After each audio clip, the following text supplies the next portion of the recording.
নমস্কার বন্ধুরা, আমার রান্নাঘরে সবাইকে স্বাগত। শীতের শেষে আমাদের সবারই সর্দি, কাশি, জ্বর এগুলো লেগেই থাকে। তাই এই সব কথা মাথায় রেখে আজ বানিয়ে ফেলেছি আমলকির হজমিগুলি। তো চলো দেরি না করে কিভাবে আমলকির হজমিগুলি বানিয়েছি সেটা দেখে নিই। প্রথমেই গ্যাস অন করে আমি জল গরম করতে দিয়ে এর মধ্যে আমি 500 গ্রাম আমি এখানে আমলকি নিয়েছিলাম, সেগুলোকে ভালো করে আগে থেকেই আমি ছোট ছোট করে কেটে নিয়েছি। কেটে নিয়ে তারপরে এখানে বয়েল করতে দিয়ে দিয়েছি। একদম পুরোপুরি বয়েল করব না, কেমন বয়েল করব সেটা দেখে নিচ্ছি। দেখো একদম আমি কাঁটা চামচ দিয়ে তোমাদেরকে দেখিয়ে দিচ্ছি। তো এইটাকে আমি একটুখানি স্ট্রেনার করে নেব। স্ট্রেন করে নিয়ে তারপরে এটাকে আমি একটা মিক্সিং জার নিয়ে নিয়েছি। জারের মধ্যে দিয়ে এটাকে ভালো করে একটা স্মুথ পেস্ট বানিয়ে নেব। আর এই ফাঁকে আমি এখানে একটা ফ্রাই প্যান নিয়ে নিয়েছি আর গ্যাস অন করে দিয়েছি। আর এখানে আমি 2 চামচ আমি ধনে দিয়ে দিয়েছি। ধনেটা প্রথমে আমি একটুখানি হালকা ভেজে নেব। যতক্ষণ পর্যন্ত না ধনে থেকে বেশ একটা সুন্দর গন্ধ বেরোয় ততক্ষণ পর্যন্ত এই ধনেটা ভেজে দিয়েছি। তো এখন দেখো ধনেটা বেশ ভাজা হয়ে গেছে। আর এখন এর মধ্যেই আমি 2 চামচ জোয়ান দিয়েছি, কারণ জোয়ানটা ভীষণই উপকারী। আর 1 চামচ আমি গোলমরিচ দিয়েছি। গোলমরিচটাও আমাদের স্বাস্থ্যের জন্য ভীষণ উপকারী। সর্দি, কাশি এগুলো ভীষণই উপকারী হয়। তো সেই কারণে জোয়ান আর আমি এখানে গোলমরিচটা অ্যাড করেছি। এগুলো এখন আরেকবার ভালো করে এটাকে ভেজে নেব। বেশ এখান থেকে বেশ একটা সুন্দর গন্ধ আসবে, তখন আমি এটাকে নামিয়ে নেব। তো ততক্ষণ পর্যন্ত এটাকে বেশ ভালো করে এটাকে ভেজে নিচ্ছি।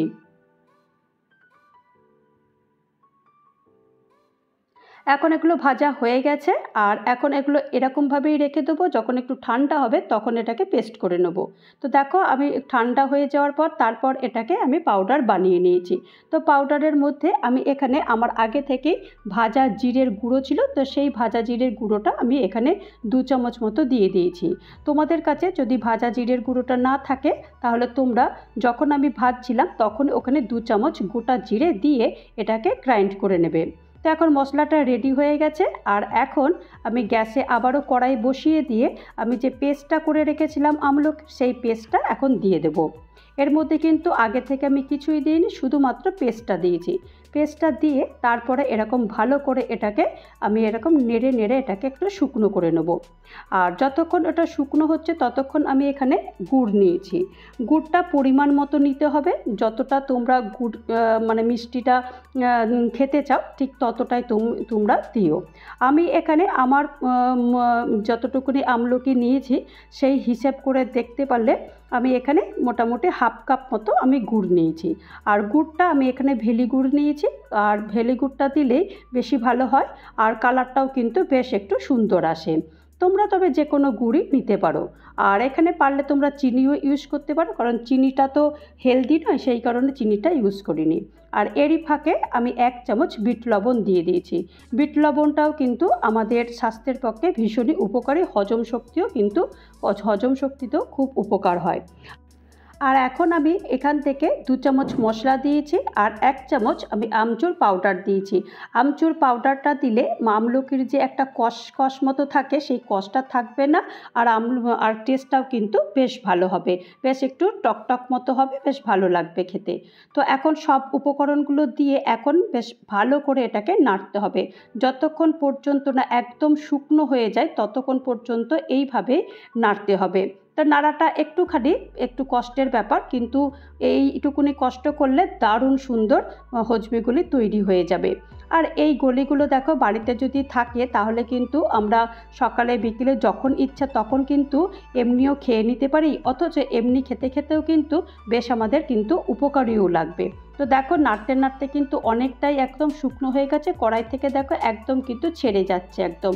আর এইরকম অবস্থায় যখন হবে তখন বুঝে নিতে হবে যে একদম কিন্তু পুরো পারফেক্ট হয়েছে গলি বানানোর জন্য। তো এখন এইভাবেই এটাকে রেখে দেবো। তবে এখন কিন্তু গ্যাসটা আমি অফ করে দিয়েছি। অফ করে দেওয়ার পরও তারপরে 2-3 মিনিট এরকমভাবে নেড়ে দিয়েছি, কারণ কড়াইটা তো গরম রয়েছে, তো সেই কারণে একটু ভালো করে এটাকে নাড়িয়ে দিচ্ছি। নাড়ানোর পর এটাকে ভালো করে স্প্রেড করে দিচ্ছি যাতে করে খুব তাড়াতাড়ি এটা ঠান্ডা হয়ে যায়। তো দেখো এখন বেশ ঠান্ডা হয়ে গেছে, দেখো কতটা শক্ত হয়ে গেছে আর পুরো একদম চামচ থেকে কিন্তু একটুও পড়ছে না। এই রকম অবস্থায় ঠিক এরকম করতে হবে, তাহলে কিন্তু গলিগুলো খুব সুন্দর পাকানো যাবে। তো এইরকম করেই দেখো আমি একটা একটা করে পাকাচ্ছি। আর যে মশলাটা আমার বেঁচে ছিল সেই মশলাটা আমি একটুখানি নিয়ে নিয়েছি, আর ওইখান থেকে একটুখানি নিয়েছি যে একটু ছোট ছোট মতো গলি বানাচ্ছি। গলি বানিয়ে এই রকম করে এইটা একটু মশলার মধ্যে একটু কোট করে দিচ্ছি। ছোটোবেলাতে তোমাদের কারোর মনে থাকলে হয়তো মনে পড়বে যে এই রকম ছোট ছোট কিন্তু আমরা হজমের গুলি খেতাম।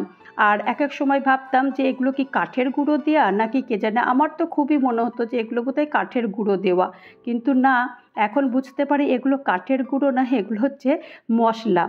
আরেকটা পদ্ধতি দেখিয়ে দিচ্ছি। আর এখানে আমি চিনির গুঁড়ো নিয়েছি, আর এগুলো ছোট ছোট করে পাকিয়েছি। আর এইগুলো এই যে চিনির গুঁড়োর মধ্যে এরকম করে কোট করে নিচ্ছি। এগুলোও কিন্তু বেশ ভালো লাগে। তো আমি দু রকম পদ্ধতি দেখিয়ে দিয়েছি, তোমাদের যে পদ্ধতিটা বেশ ভালো লাগে সেই পদ্ধতিতেই তোমরা বানিও, তবে বানালে কিন্তু ভীষণই উপকারী হবে, সবারই উপকারী হবে। তো দেখো আমি সবগুলো কিন্তু বানিয়ে নিয়েছি, আর আমি এগুলো চিনির গুঁড়ো দিয়েই বানিয়েছি, কারণ আমার বাড়িতে এই চিনির গুঁড়োটাই বেশি পছন্দ হয়।